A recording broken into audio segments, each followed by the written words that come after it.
Quando alguém te diz que é publicitário ou publicitária, como você imagina que é o trabalho dessa pessoa? Divertido, num ambiente descontraído, onde todo mundo é super mente aberta, as pessoas se sentam em puffs e levam seus bichinhos às quintas-feiras? Se você imagina isso, tudo bem. Não é algo incomum, mas a realidade é bem diferente.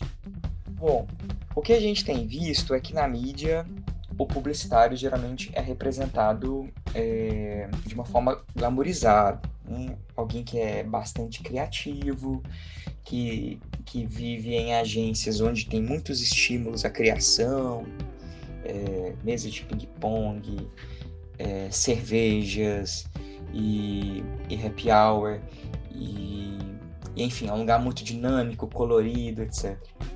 Então, geralmente, quando o cinema, as séries, os fluxos comunicacionais que vão alimentando o imaginário da profissão, geralmente eles estão mais ligados a essa parte da diversão, que é trabalhar em uma agência, um lugar lúdico, um lugar onde todo mundo é criativo, uma palavra que é bastante utilizada, que são pessoas desconstruídas, são pessoas mente abertas, são pessoas muito alegres, muito inventivas. Então, geralmente, né, fazendo essa leitura mais genérica do que eu tenho acompanhado nas séries, nos filmes, é isso que se cria como o imaginário da profissão nas mídias. O que é muito distante, ou pelo menos é uma leitura que ela pega uma parte da realidade das agências. O professor Douglas Ferreira é publicitário, doutorando em comunicação social e integrante do Ops Lab. Ele contou um pouco sobre sua pesquisa realizada a partir da lista anônima Como é Trabalhar Aí, de 2018, na qual funcionários de agências de todo o Brasil falam sobre as alegrias e os absurdos vivenciados no ambiente de trabalho. O que eu tenho visto através das pesquisas que eu tenho feito é que, obviamente, as agências elas pedem pizzas no final da madrugada, elas têm mesa de ping-pong, tem cerveja, elas têm escorregadores, elas têm... as pessoas podem ir sem precisar de ter uniformes, elas têm a liberdade de ir com roupas que elas quiserem, tem dia que elas vão de pijama, tem dia que elas levam cachorro, tem dias temáticos nas agências, elas têm flexibilidade nos horários, enfim, obviamente eu estou generalizando, porque nem todas as agências são assim, mas existe essa prática comum entre as agências de, por serem lugares da criatividade, elas tentam fugir de um modelo organizacional mais engessado. No entanto, essas coisas são bastante contraditórias, porque a flexibilidade que se vê nas agências, ela vai se espraiando para outras coisas. Então, a agência ela é flexível na forma de se vestir, mas ela começa a ser flexível também na forma de pagar.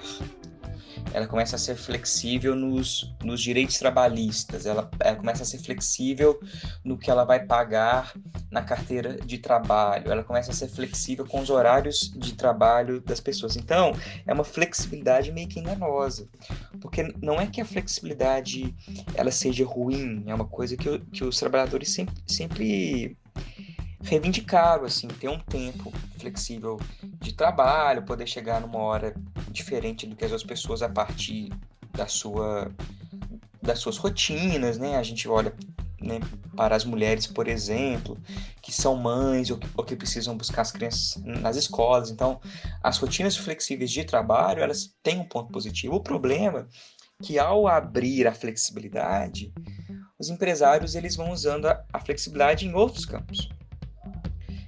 E isso, na verdade, a flexibilidade vira uma precarização, porque quando eu flexibilizo seus horários, eu começo também a flexibilizar minha forma de pagar, eu vou começar a querer pagar por horas, eu vou querer tirar alguns direitos, as férias se tornam algo flexíveis, e aí vem as formas flexíveis de contratação, que é freelancer, horista, por projetos, estagiários ao invés de contratos. Então o profissional se forma, eu mando embora e contrato outro estagiário. Então a flexibilidade ela vai se se alargando para outras dimensões além daquelas pretendidas pelo trabalhador.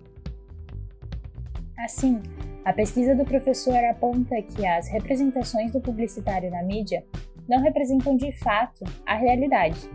Além disso, ela evidencia também que há uma grande diferença entre as visões dos próprios profissionais sobre a profissão e que a flexibilidade vendida como liberdade, apesar de ter seus pontos positivos, atualmente está mais associada à precarização do trabalho publicitário. Então acaba que o trabalhador ele acaba tendo apenas esses espaços, esses espaços não autorizados para poder falar sobre a profissão, por exemplo, como uma lista. Se essa lista, por exemplo, que eu analiso no artigo, provavelmente, se ela não fosse uma lista anônima, dificilmente os relatos que estariam lá falariam sobre os assuntos ali tratados. Porque o fato de ser anônimo talvez dê uma certa liberdade para que as pessoas contem coisas que não estão nesse imaginário mais consolidado da profissão.